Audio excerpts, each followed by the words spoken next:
Anteriormente hablamos sobre la técnica de partición y dijimos que su aplicación es fundamental en el diseño de PCB.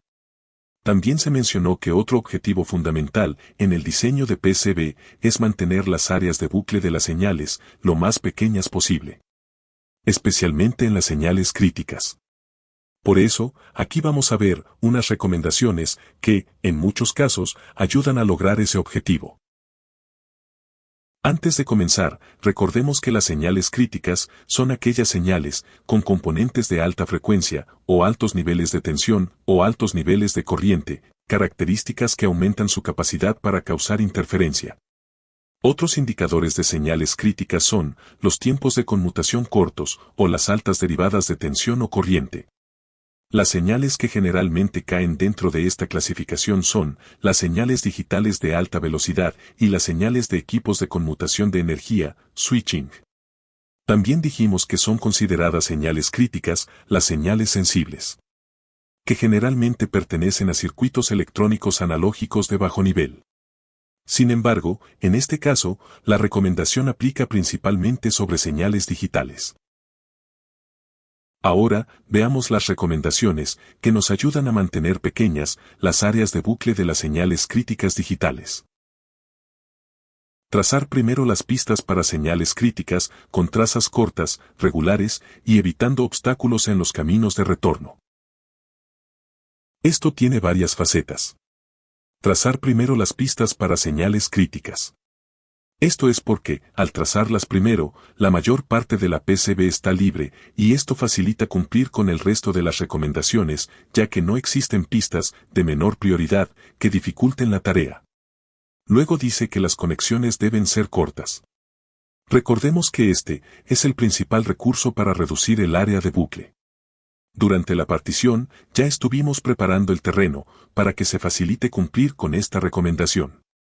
En la partición, trabajamos con la posición y la orientación de los bloques y de los integrados. Luego dice que las conexiones deben ser regulares. Esto es porque los cambios en la geometría de la conexión producen reflexiones de parte de la energía de la señal y esto provoca distorsión. Esto es lo que se llama un problema de integridad de señal. Y puede provocar errores y emisiones radiadas, especialmente cuando las señales tienen tiempos de conmutación cortos. Los cambios geométricos en las conexiones se denominan discontinuidades de impedancia, o más brevemente, discontinuidades.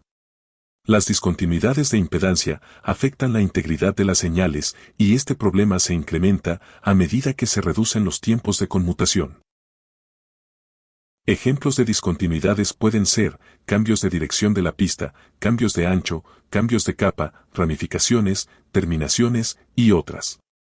En casos de tiempos de conmutación muy cortos, puede influir también la entrada a un conector. La recomendación final dice: evitando obstáculos en los retornos. Recordemos que cuando vimos las conexiones, microstrip y las distintas stripline, vimos que los retornos de alta frecuencia de esas conexiones retornaban por la zona del plano de retorno, que se encontraba directamente debajo de la pista. Si existe alguna falla, corte u obstáculo en esa zona del plano, el retorno se desviará y el área de bucle será mayor. Un obstáculo en el camino de retorno también constituye una discontinuidad de impedancia que provocará distorsión en la señal. Además, el desvío de la corriente de retorno por lugares impensados aumenta la probabilidad de que se generen ruido por impedancia común y emisiones radiadas. A continuación, veremos algunos ejemplos de discontinuidades debidas a obstáculos en el camino de retorno y cómo evitarlas.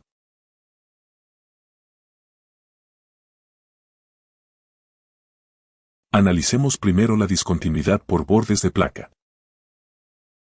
Para esto, primero recordemos la curva de distribución de corriente en el plano de retorno de una microstrip. La gráfica muestra que la densidad de corriente en el plano de retorno disminuye a medida de que los puntos del plano se alejan de la línea que marca el centro de la pista. Entonces, si una pista crítica está trazada muy cerca del borde de la placa, la distribución de la corriente de retorno en el plano no podrá adquirir la forma mostrada. Simplemente porque no habrá cobre por donde pueda circular libremente una porción de la corriente. La nueva distribución no será óptima, tendrá más inductancia, mayor ruido de masa y más probabilidad de producir emisiones radiadas. El modo de evitar estos problemas es no trazar pistas para señales críticas cercanas a los bordes de la placa. Una distancia razonable es de 20 H, donde H es la separación entre la pista de la microstrip y su plano de retorno. El valor de 20 H proviene del análisis de la curva integral. De esa curva se desprende que una franja de plano de 20 H de ancho a cada lado del centro de la pista contiene aproximadamente el 96% de la corriente de retorno. Del 4% restante, el 2% circula libremente por el lado interno del plano, de lo que resulta que la perturbación del borde de placa afecta solo al 2% de la corriente, que es un valor aceptable para estos casos.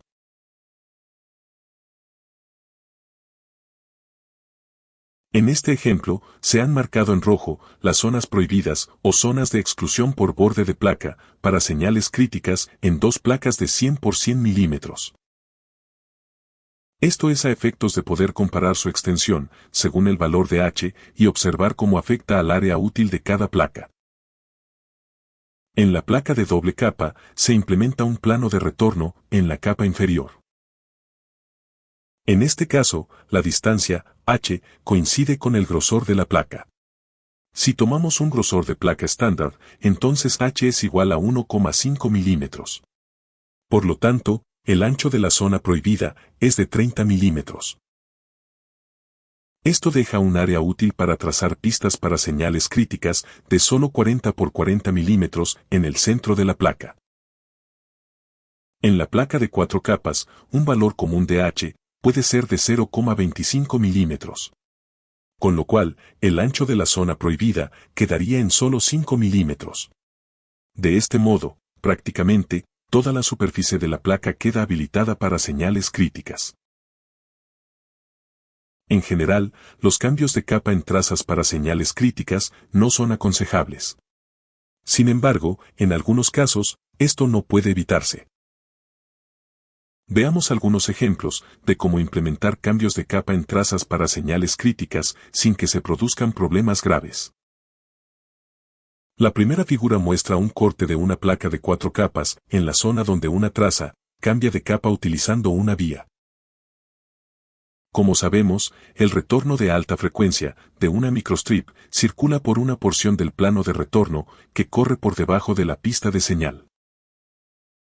En este caso, ¿por dónde circula el retorno para pasar del plano 2 al plano 1? La respuesta es que es muy difícil de contestar. Tal vez el retorno circule por el plano hasta encontrar un capacitor que conecte los planos entre sí. O peor, tal vez circule por capacidades parásitas. O tal vez tenga que hacer un rodeo aún más largo y extraño. Este cambio de capa crea varios problemas y es un ejemplo de lo que no se debe hacer.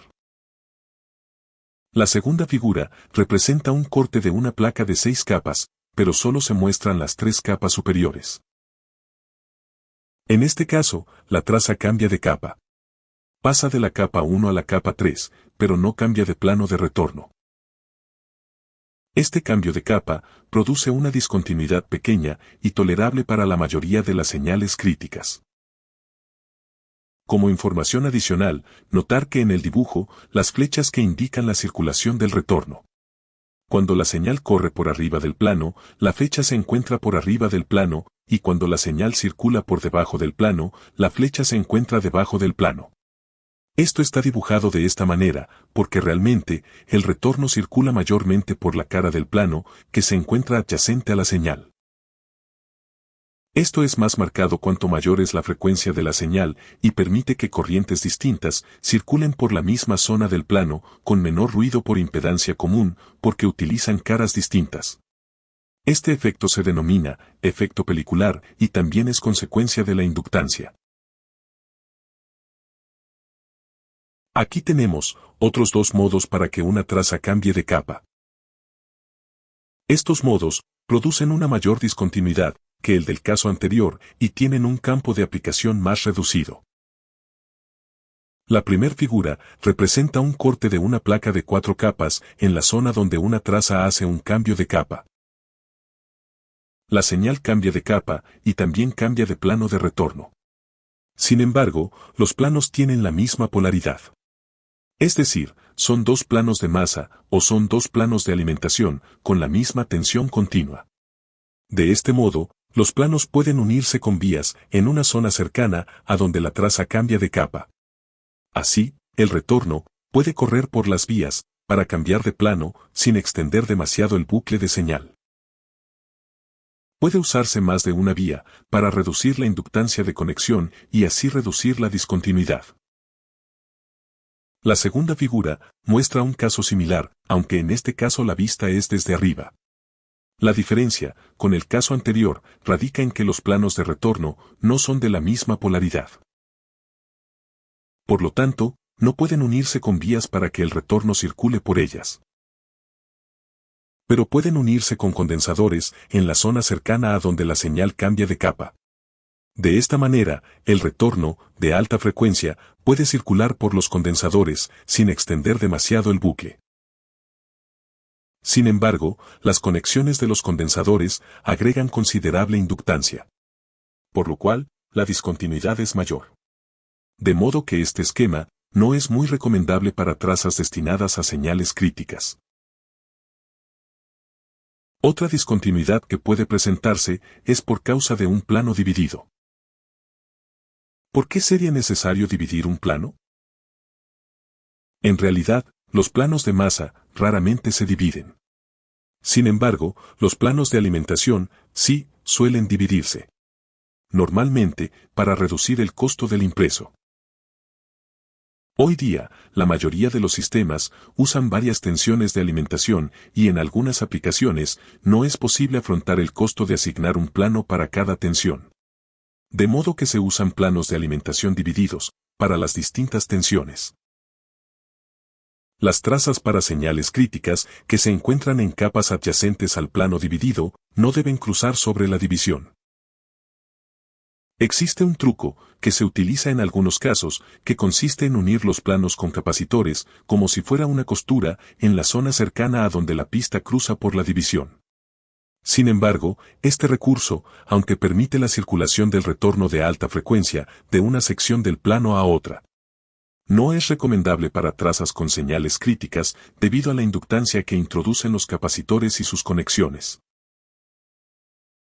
Otra discontinuidad que suele presentarse es una ranura en el plano de retorno. No es recomendable que las trazas para señales críticas circulen sobre ranuras de su plano de retorno. Esto es porque el retorno tiene que eludir la ranura y en el proceso, el bucle de señal aumenta considerablemente su área. En la figura de arriba a la derecha puede verse un esquema de esto. Las ranuras pueden producirse porque se traza una sección de pista en la capa del plano, como se puede ver en la figura de arriba a la izquierda. O, porque en una sucesión de pads se han usado antipads demasiado grandes y los mismos se han unido conformando una ranura. Los antipads bien dimensionados, en una sucesión, dejan una traza de cobre entre los pads, que permite la circulación de los retornos. De este modo, las sucesiones de agujeros con cobre entre ellos no producen grandes discontinuidades en los planos.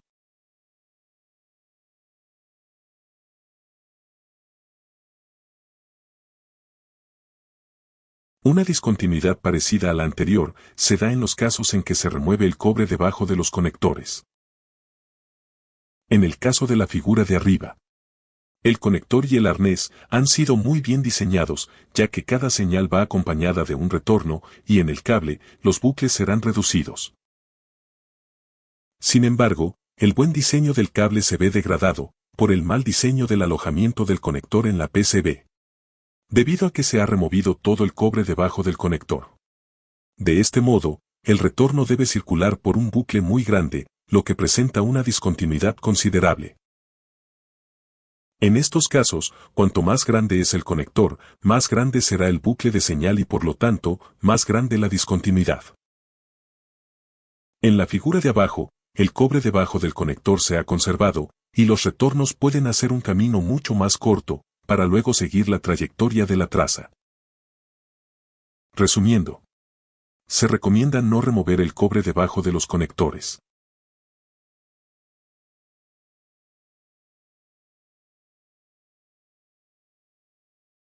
Toda la explicación sobre discontinuidades en el camino de retorno se realizó en base a microstrips.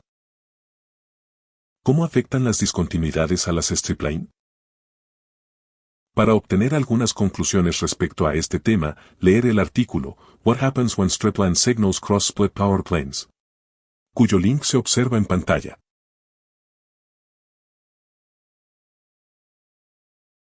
Como se habrá notado, todo lo visto apunta principalmente a PCB multicapa. Sin embargo, en impresos de una y dos capas, el objetivo de mantener los bucles pequeños en las trazas para señales críticas también es muy importante. Para circuitos digitales, se acepta la utilización de impresos de una o dos capas, solo si son de baja complejidad y la frecuencia de sus señales se encuentra por debajo de los 10 MHz. Ya que en estos PCB, mantener las áreas de bucle pequeñas es un trabajo mucho más arduo y complejo, dado que el trazado de los retornos es relativamente explícito. Esto hace que las redes de alimentación y masa se tornen críticas y en algunos casos que sean las más críticas. Aún con relojes de más de 10 MHz, algunas aplicaciones con microcontroladores son factibles en impresos de dos capas, bajo ciertas condiciones. En todos estos casos de circuitos digitales, se recomienda que las redes de alimentación y masa conformen redes de caminos múltiples, también llamadas grillas, para disminuir sus impedancias. Las redes no necesitan ser regulares, ni tener el mismo grosor en sus ramas, pero sí deben ofrecer caminos múltiples a los retornos. Como son las redes más críticas, alimentación y masa, generalmente, se trazan primero. El relleno automático de los CADs para circuitos impresos puede ayudar en la tarea. Sin embargo, sus soluciones no siempre terminan en una red de caminos múltiples. Y como normalmente se corre al final del trazado, si no es efectivo, obligaría a replantearlo. El empleo de circuitos de una y dos capas para circuitos switching y de potencia en general es frecuente y algunas veces recomendable. Ya que en bajas frecuencias, esto es, menores que 500 kHz, los retornos circulan por el camino de menor resistencia, y si se usa un plano, se dificulta el seguimiento de los mismos. En estos circuitos, generalmente, las áreas de bucle se mantienen pequeñas, trazando señal y retorno paralelos y cercanos. En algunos casos, esto también aplica a los circuitos analógicos de bajo nivel, donde es necesario evitar las conexiones que puedan producir ruido por impedancia común.